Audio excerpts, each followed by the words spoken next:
Olavo de Carvalho, entendendo isso, vendo tudo o que fizeram com o pai dele, resolveu ficar longe do pai, colocar a família em risco, com um filho pequeno, vindo para os Estados Unidos, sabendo que Alexandre de Moraes ia acabar com a vida financeira dele no Brasil, veio para os Estados Unidos sem saber que era uma vinda que iria custar-lhe o não retorno para o Brasil, sabendo a possibilidade iminente de prenderem o pai dele, de fazerem uma desgraça na vida dos irmãos, do Carlos e do Flávio. E ele tomou essa decisão a contragosto de todos, sabendo que deveria ir até o fim para lutar contra essa tirania. É mérito de Eduardo Bolsonaro o que está acontecendo hoje. Óbvio, todas as vítimas, todas as pessoas que não desistiram, os jornalistas, Paulo Figueiredo, eu, Constantino, que mesmo com câncer, gente, com câncer, lutando contra o câncer, o Constantino não parou um segundo. É difícil falar isso sem dar na garganta. Não é brincadeira, você está lutando contra o câncer e não parar de falar para despertar o povo. É mérito de cada uma dessas pessoas. Que Deus abençoe abundantemente. Todos que não estão parando. Agora é dever nosso continuar. Quantas pessoas falaram? É 72 horas, é tic-tac, é mentira. Zombaram, riram.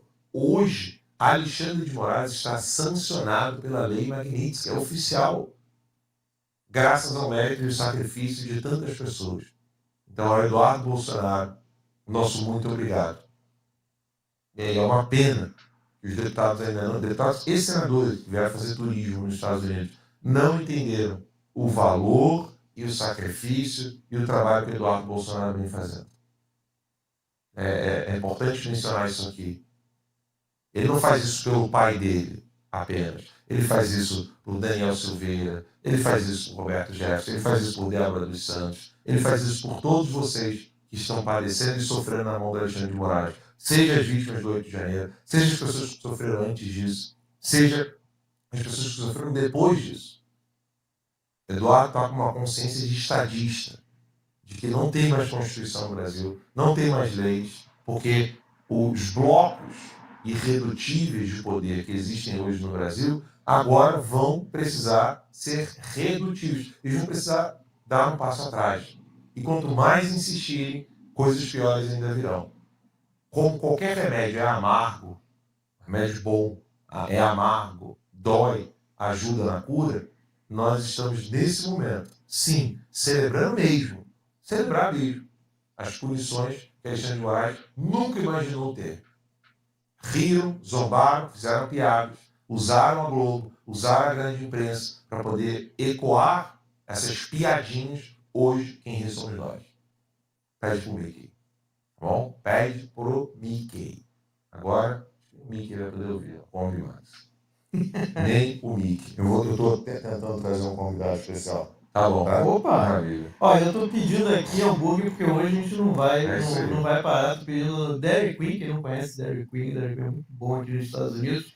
Você vai querer o quê? Coca-Cola zero? Zero. Coca-Cola zero. Vou botar Eu aqui. também. No ice, please. E aí, não sei se dá pra fazer isso. Não, deixa com o ice mesmo, tá? Eu tenho um vídeo aqui que eu quero pedir para eu sei que tem muitos vídeos dos seguidores, só que esse vídeo aqui que o Rafael Fontana colocou no X é de extrema importância. Tem como colocar aí, produção, o vídeo do Rafael Fontana? Esse vídeo tá fenomenal. Eu já parou de vender o uísque, falou, a gente vai longe aqui, melhor parar. eu não bebo, gente. Eu bebo uma cervejinha dessa vez. Tem ainda aí? Eu já levei a taça pra longe. Eu tinha tomado 2 tacinhas, já começou a embaralhar ali, eu parei. Começa a cantar, Coca-Cola zero também, né? Coca-Cola zero. Aquele vídeo tá ainda, né? Solta o vídeo aí, produção!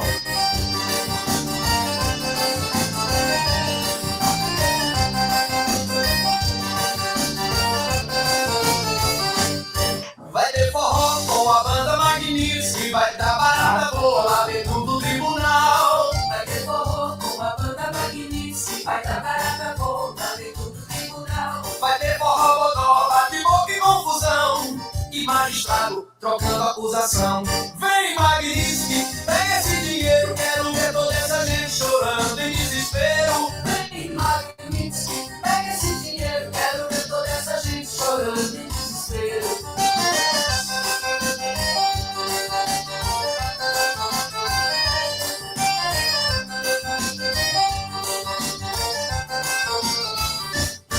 Se eu aplico de uma forma severa a um só, eu digo, vocês podem ser os próximos. Ou vocês podem ser mais sancionados numa aplicação mais branda, né? É nesse lugar que a gente está, tá? Então, assim, se Gilmar Barroso e Moraes recebessem as sanções, elas seriam mais brandas, porque a ideia que está por trás é todos vocês podem ser mais sancionados ainda do que já foram. Como a sanção veio ao Moraes de forma severa, parece que esse meu raciocínio ele faz sentido. A ideia é dizer o seguinte: eu estou aqui tornando essa aplicação a você muito severa para dizer ninguém queira ser o próximo. Né? Não é a história de todos podem ser mais sancionados, mas sim vocês todos podem ser o próximo Moraes. Ou seja, os Estados Unidos estão trabalhando como se a gente estivesse aqui diante de um tabuleiro de xadrez. Vamos ver se o STF entende o jogo. E é um jogo que não tem como abrir mão dele. Não tem como ficar só na política bravateira do Lula. Não tem como ficar... Eu diria que 80% do meu tempo eu uso a Monday. Desde que a Monday entrou, isso falando de 5 meses de operação, a gente já economizou quase 8 mil. Tornando-se avestruz, botando a cabeça dentro da terra. É nesse lugar que nós estamos, portanto.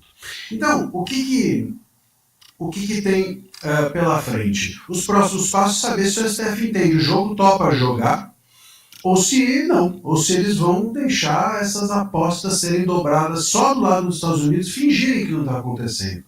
É muito ruim, do ponto de vista, inclusive, da reputação internacional. Imagina só, todos os ministros do STF numa lista em que você tem terroristas internacionais, torturadores e pessoas violadoras de direitos humanos. Como é que fica a nossa imagem lá fora se a nossa Suprema Corte, a nossa mais alta instância judiciária, está permeada por pessoas que estão dentro de uma lista de torturadores? É nesse lugar que eles precisam pensar se eles vão abrir mão desse jogo e vão deixar os Estados Unidos jogarem sozinhos com todas as peças. Porque se isso ocorrer, o Brasil vai mais do que se tornar um pária. Que isso eu acho que ele já até é. Ele vai se tornar um país fechado, porque ninguém mais vai dialogar com o Brasil, ninguém mais vai querer fazer negócio, não é só com os ministros, é conosco. Ninguém vai mais querer oferecer serviços, não é só os ministros, é a nós. Ninguém vai mais querer fazer contratos, não é com a gente, não é com os ministros, é conosco. E os ministros nem deveriam fazer contratos com ninguém. Daqui a pouco, não é que as empresas norte-americanas não vão mais poder oferecer serviços aos ministros, elas não vão mais querer atuar no Brasil. Tamanha insegurança jurídica e tamanha má fama internacional que isso vai acarretar com essa aplicação sucessiva de sanções, se o STF não entrar no tabuleiro do jogo e entender o jogo. E o jogo não é favoreça Bolsonaro. Veja, é preciso que se entenda, a direita, a esquerda, o meio, o cima, abaixo, todo mundo entenda o seguinte: o Bolsonaro é símbolo e consequência de tudo que acontece no Brasil desde 2019. É disso que se trata. A perda de liberdades no Brasil, ela ocorre desde 2019. Liberdades econômicas, liberdades políticas, estreitamentos da nossa liberdade de expressão, tudo isso tem acontecido desde o início dos inquéritos das fake news em 2019. Então é disso que se trata. É com isso que nós estamos dialogando. E os Estados Unidos estão dialogando com isso. Nós estamos aqui no quintal dos Estados Unidos, muito próximos deles, e somos um país muito relevante na América Latina, muito grande, para perder as nossas liberdades e eles não se importarem.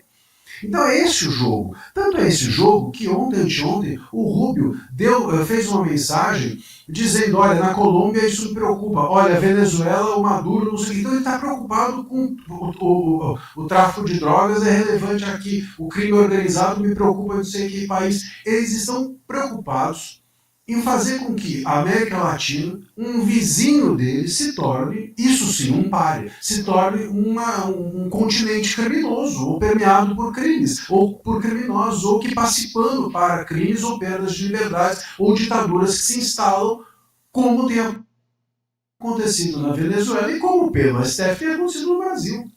Porque é um poder que coopta todos os demais, o nome que tem cientificamente para essa ditadura. Então é nesse lugar que é a preocupação dos Estados Unidos, e o recuo do STF, entendo eu que seria nesse sentido.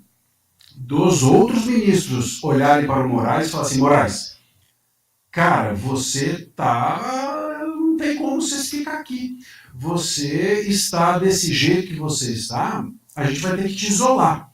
E ao isolar o Moraes, eu creio que eles possam, os ministros, expurgarem o Moraes, no sentido de aceitarem que haja um segmento ao impeachment do Moraes dentro do Congresso, que hoje o impeachment do Moraes no Congresso só não segue porque Hugo Mota e Alcolumbre são aliados do STF.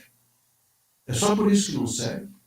E se o STF der um sinal para eles, e o impeachment for pautado, por exemplo, com certeza, eu acredito que com as ruas, com toda essa movimentação, é bem viável que aconteça o impeachment. Então, ou o STF faz esse sinal para expurgar, digamos assim, o Moraes, ou para fora da corte, ou para expurgar o Moraes para dentro da Constituição. E convence o Moraes que ele precisa recuar, mas é muito, e muito, e muito, muito, muito. Não vejo muito a saída para além de que o STF tome uma providência, isole o Moraes e expurgue ele ou para fora da corte ou para dentro da Constituição. Qualquer das duas situações seriam bastante razoáveis. Mas desse jeito, sem um acordo, sem o STF entrar nesse jogo, nós vamos caminhar para um fechamento institucional. Porque se ninguém quer negociar conosco, bom, então aí entra o discurso de precisamos nós mesmos fazermos o nosso GPS, nós mesmos fazemos... E aí a gente entra nesse discurso que fez com que Cuba se fechasse, que fez com que a... Hoje, a literatura também pulsa no TikTok. Eu acho que a coisa mais importante que eu faço por mim nessa vida é ler. Te deixa mais curioso, mais criativo, mais aberto para o mundo. Você sempre me leva a pensar como a literatura pode nos transportar, assim, ao menos a gente sair do lugar, né? E se eu te descobrir isso no TikTok? O TikTok, bebê. Você sabia que no TikTok tem uma comunidade gigante que só fala sobre livros? O TikTok é o lugar onde eu descubro novos livros e pode ser o seu também. No TikTok, os livros não terminam na última página. Punir algum outro ministro do STF? Sim, Barroso, Gilmar Mendes, Dino, ou não haverá outra punição? Qual é a sua aposta?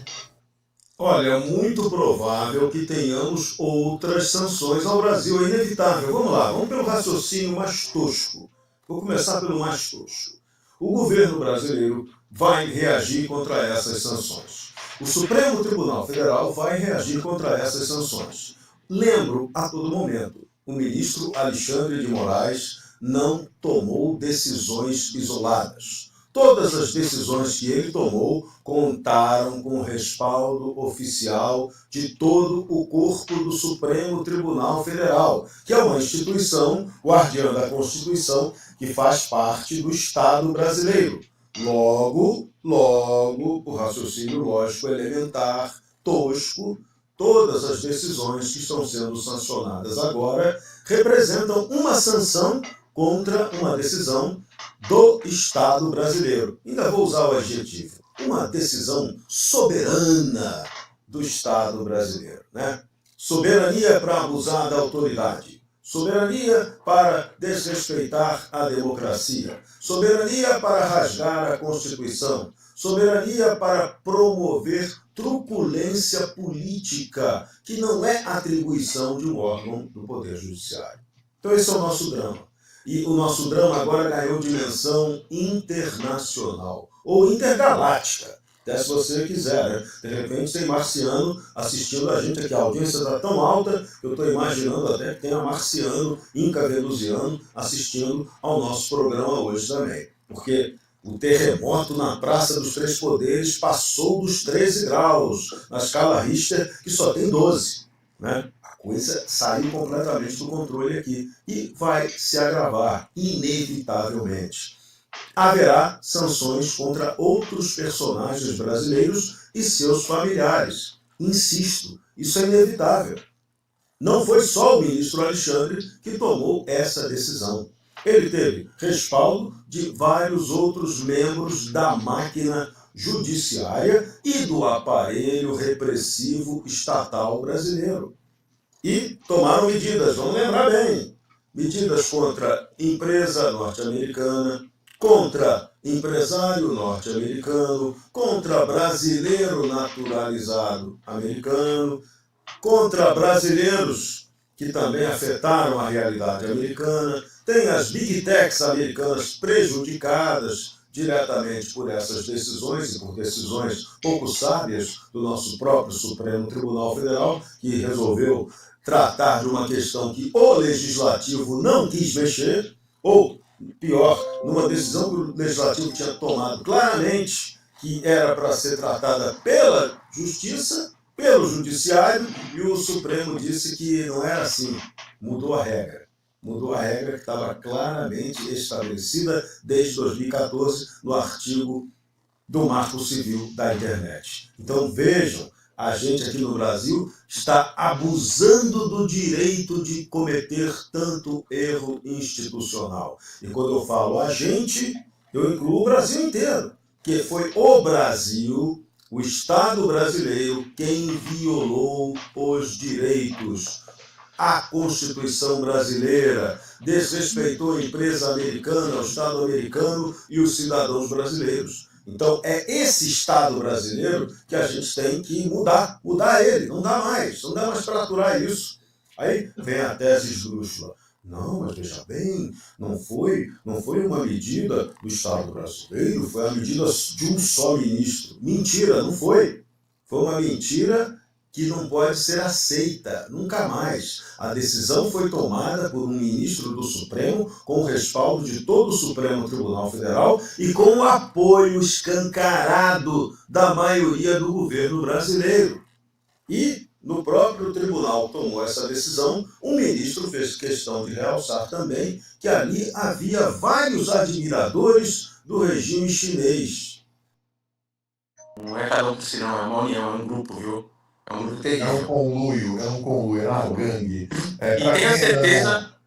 E tenha certeza que agora já estou sendo atacado, agora você vai ver o processo que está parado desde dia 2 de abril ser movimentado. Por um vazamento, né, de dados, que na verdade ao invés de se ouvir e se analisar o conteúdo do áudio, se busca quem vazou, né, e não o ato criminoso que está dentro daquilo, né? Incrível isso, né? É o poste mijando no cachorro. Para quem não está reconhecendo, esse é Eduardo Talhaferro, né, trabalhou muito tempo no gabinete do Alexandre de Moraes, lá no TSE, e estava ali naquela confusão que foi apresentada pela série de reportagens da Folha de São Paulo, deixando muito claro o que o Alexandre de Moraes, quando ele cisma, né, a gente sabe como é que quando ele cisma é o inferno, né? Marcos, quer perguntar alguma coisa do Talhaferro? Sim, agradecer ao Talhaferro também pela coragem, né? A gente sabe que não é fácil colocar a cara e falar, ainda mais você que sabe o que essas pessoas são capazes de fazer. Você viu a máquina, né, de cancelamento, censura, perseguição. E aí, recebeu uma proposta no seu veículo? Não ficou contente com a avaliação? Nós da Escada falou um pouco, ou seja, não é só o Alexandre de Moraes, então, né, teriam mais pessoas também envolvidas em todas essas ações que ele toma. Sim, tem bastante gente, viu? Gente que, inclusive, não tocou pra frente impeachment, não trocou nada, viu? Olha só. Envolvi, né? Mas isso vai ser mostrado. O Talhaferro trabalhou com a lista de Moraes, tá, pessoal? Para quem quiser, quem chegou agora não está entendendo, o Talhaferro trabalhou e quando ele, como funcionário público, começou a perceber que as coisas estavam muito estranhas, né, Talhaferro? É bom você mencionar esse pessoal. Você não acompanhava nada de política? Não, zero. Eu tava uma vez eu tava num evento, isso foi muito engraçado. Eu tava num evento, num hotel em Brasília, onde o ministro traz as pessoas para palestrar.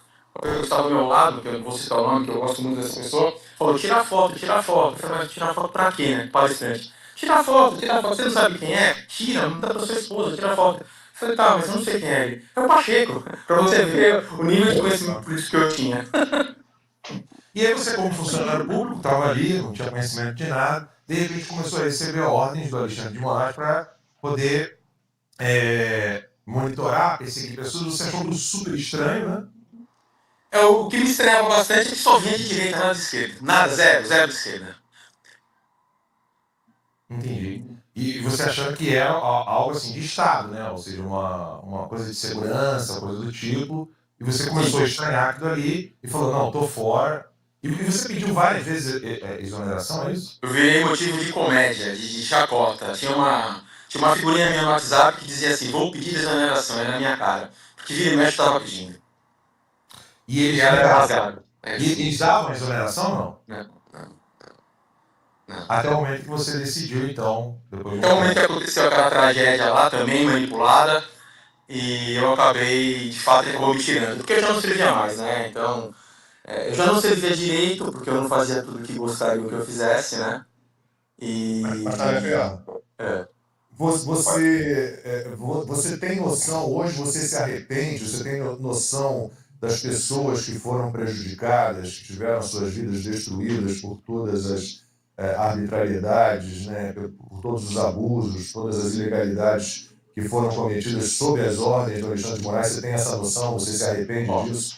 Na verdade, eu só poderia me arrepender se eu tivesse executado alguma coisa que prejudicasse as pessoas.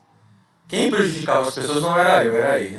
O que saía da minha área, simplesmente relatórios, que qualquer um que for olhar esses relatórios, eu já mandei para algumas pessoas olharem, não tem nada, é demais, por exemplo.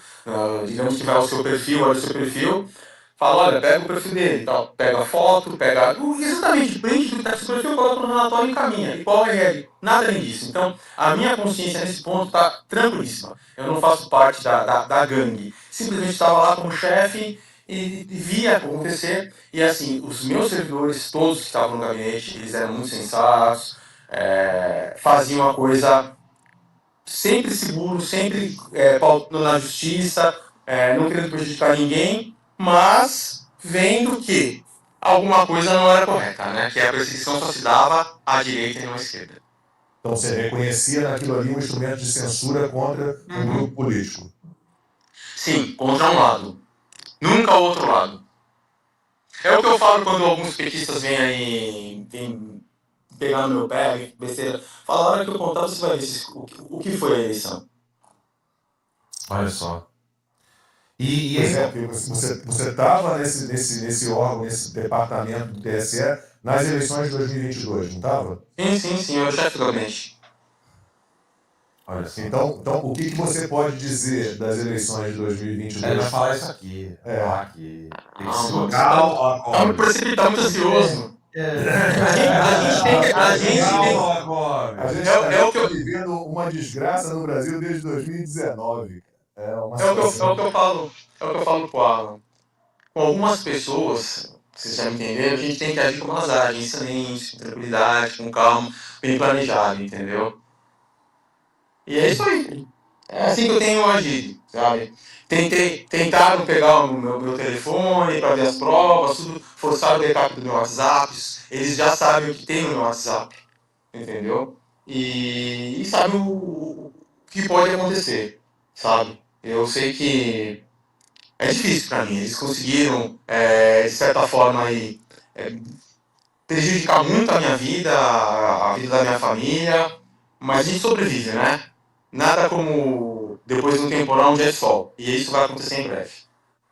Só como a gente está assim à tarde, dizendo que o Eduardo Talhaferro está conversando com a gente, é importante a gente frisar. Estamos conversando aqui com o Eduardo Talhaferro, que trabalhou diretamente ligado ao Alexandre de Moraes, né? Ele estava lá naquele departamento. Como é que é o nome do departamento que inventaram lá? Assessoria Especial de Enfrentamento à Desinformação. Enfrentamento à desinformação. Desinformação ninguém sabe o que é, né? Então cada um tem o seu conceito particular sobre desinformação. E ele gentilmente está aqui conversando com Conversa Timeline nesse dia tão importante. Estará aqui conosco em breve. Ele fez o que eu falei para ele fazer mesmo, que era se proteger a família, graças a Deus, está em local seguro. E em breve, se Deus quiser, estará aqui conosco nos estúdios, né? Sim, está muito bem. Aí a gente abre mais um champanhe, mesmo que seja para denúncia. Tá aqui, ó. Eduardo, obrigado, Deus te abençoe. Eu que agradeço. Eduardo, a gente conversa bastante, todo domingo tá na missa, a gente conversa, a gente fala de coisas espirituais, a gente fala de vida, a gente fala de tudo, né, Eduardo? A gente não fala só de política, e tô rezando muito por você. Obrigado, amém. Eu também por vocês. Por vocês e por todos que foram injustiçados. Deus te abençoe muito pela coragem. Muitos estão lá ainda com medo, né, Eduardo? Sim, e vamos dizer que agora é capaz das minhas redes caírem, meu processo andar, e vir um pedido de prisão aí, entendeu? E vamos tocando, né? Não é isso que ele quer. Ele não quer saber a verdade, né? Tanto é que ele me tolhiu lá o meu direito de ser testemunha. Eu não fui eu que me ofereci como testemunha, me colocaram, mas ele não aceitou, né? Muito engraçado ele não ter me aceitado, né? Onde? Explica pro pessoal onde que... No processo, no caso lá do Câmara, do CID, né? Do golpe, né? No processo do golpe. Eu fui colocado pelo Chiquinho, como se eu não me engano, como testemunha, e não foi autorizado por Moraes, né? Nunca vi alguém não autorizar uma testemunha alegando que ele já é parte investigada nos mesmos autos, né? No mesmo processo, no mesmo anexo. Mas tudo bem. Vamos? A hora dele tava chegando e cortou. Alguém tá ligando pra Rafael. Deve ser alguém ligando pra ele. Deve ser alguém ligando pra ele. Porque também não vai aceitar uma testemunha que pode destruir, um monte de telefone, que pode destruir, né, um julgamento absolutamente fajuto. É uma narrativa muito mal construída, um castelinho de areia, castelo de cartas e um testemunho do Eduardo Tagliaferro num julgamento desse tipo. Né? O que você poderia, né, esperar? Né? Então, pessoal, você acha que aconteceria? Pessoal, a Tailândia, vamos botar a câmera aqui enquanto a gente aguarda o retorno do Tagliaferro para ele poder se despedir. A Tailândia está cozinhando, né, em fogo baixo essas informações a seu tempo. O Eduardo Tagliaferro estará aqui conosco. Deixa eu botar na câmera aberta. Será o Xandão ligando? O pessoal Então, aqui nós temos aí a possibilidade de botar mais uma cadeira. Aqui dá graças. Sim, E graças aos assinantes, lá como é bom lembrar isso. Graças aos assinantes, a gente vai poder colocar mais uma câmera aqui, fora o podcast. O Eduardo Tagliaferro vai mostrar pra gente aqui conversas, documentos, ele tem muita coisa para mostrar e, corajosamente, o Tagliaferro, sabendo, ele coloca a vida dele e das pessoas que ele ama em risco. Ele conversou durante um bom tempo, mais de um ano, ele falou, eu não vou arredar o pé, não vou desistir, só preciso proteger minha família, como eu fiz, né? Ele está fazendo o mesmo, aí já voltou, já está com a gente aí. E uma vez a família protegida, ele vai sim jogar ainda mais essa bomba, mostrando quem é Alexandre de Moraes, o que ele pedia, como ele pedia, o que ele tem de informações, que eu não vou adiantar aqui agora, e se Deus quiser, em breve ele estará aqui conosco. Não é isso, Eduardo? Isso aí. E agora todos aproveitem para observar como funciona Alexandre de Moraes. Eu vou deixar aí, quem quiser eu passo o link do meu processo, vocês vão ver que agora ele vai começar a movimentar, talvez ele me pedir. Essa é a forma dele agir, né? Amedrontando, assustando e calando as pessoas. E a minha ele não vai calar. Seu Instagram, o pessoal poder te seguir lá, qual que é? Edu Tagliaferro, né? Arroba Edu Tagliaferro, só isso. Tudo junto, né? Tudo junto, tá passando meu e-mail. Tudo junto. Cuidado. Eu sei que você não quer adiantar os documentos que você tem, todos os arquivos que você tem. Vai mostrar aqui com a gente. Vai mostrar aqui com a gente. Mas assim, o que você pode dizer do comportamento do Alexandre de Moraes, a pessoa, né, o ministro da STF, a pessoa, no dia a dia? Como é que você descreveria a personalidade dele? Difícil, uma pessoa narcisista, entendeu? Autoritária, que se não for feito do modo que ele quer, ele ataca, ele agride. Agride com palavras, humilha. Fez isso com muitos servidores meus. E as pessoas aguentaram ali, mesmo assim. Muitos não têm opção, né? Depende do emprego, né? Depende do trabalho, né? Entendeu? Exatamente. É aquilo que eu falo, né? Se quem tá longe tem medo de ser punido, imagina quem tá do lado. Exato. Imagino. Agora, eu tenho uma pergunta para fazer. O trabalho que o Eduardo Bolsonaro vem fazendo aqui nos Estados Unidos tem sido um trabalho, na nossa opinião aqui, de extrema importância. Como é que você vê o trabalho do Eduardo Bolsonaro diante de tudo isso, Tagliaferro? Eu vejo como uma luta para tentar não só salvar o pai dele, não vejo dessa forma não. Eu vejo como uma luta para tentar salvar o país, né? Para tirar essa tirania, para tirar esse domínio que a esquerda tem sobre o país e que quer calar, né?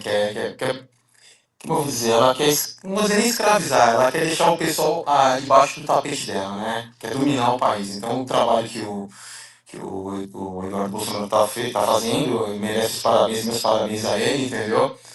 Não é qualquer um que tem essa coragem também de sair com todos vocês já sabem, né? Mas é um trabalho de suma importância e que já estão trazendo frutos. E acredito que trarão mais frutos ainda. Ou seja, não se trata de uma questão de direita e esquerda, é pela liberdade, não é, Tagliaferro? O que o povo não entendeu ainda é que não existe direita e esquerda. Existe um povo que não importa se é de direita ou de esquerda, estando a pessoa no poder e fazendo mal, vai fazer mal para os dois lados. Não é um lado. Os dois lados sofrem. Isso não significa que quem é da esquerda por estar um presidente. O TikTok tem mais de 60 milhões de vídeos de criadores falando sobre livros. Não. As coisas aumentam para todo mundo, desemprego para todo mundo, desemprego é geral. E o que eu falo para muitas pessoas, não se deve tratar a política como time de futebol. Não é time de futebol. Time de futebol a gente assiste um jogo de futebol, uma partida, ganhou, a gente briga, discute, faz as gracinhas, mas a vida segue. Na política isso não acontece. Isso afeta diretamente a nossa vida e a vida de todos. Então as pessoas têm que, a partir desses momentos que estão vendo aí, começar a ter consciência política. E entender que não é paixão, amor, sabe, deslumbrar por um lado ou pelo outro lado. Isso é de tanto pela esquerda quanto pela direita. É por um país, é por todos nós. Nós precisamos de liberdade e consciência na política no pessoal, né? O pessoal começar a entender que não dá para ficar, como você disse, né, com um jogo de futebol. É necessário ter essa consciência política para a gente poder ter um país melhor. Eduardo, não vejo a hora de você estar aqui. Que Deus te abençoe, te proteja cada vez mais e Deus fortaleça essa sua coragem cada vez mais. Aqui, na nossa equipe, aqui, nós não vemos a hora de você estar aqui mostrando tudo que você sabe sobre o que aconteceu durante as eleições, o que o Alexandre de Moraes fez, o que ele ordenava, o que ele pediu, o que te levou, em detalhes, a sair desse covil de cobras lá dentro que estava perseguindo as pessoas. Que Deus te dê cada vez mais força, tá bom?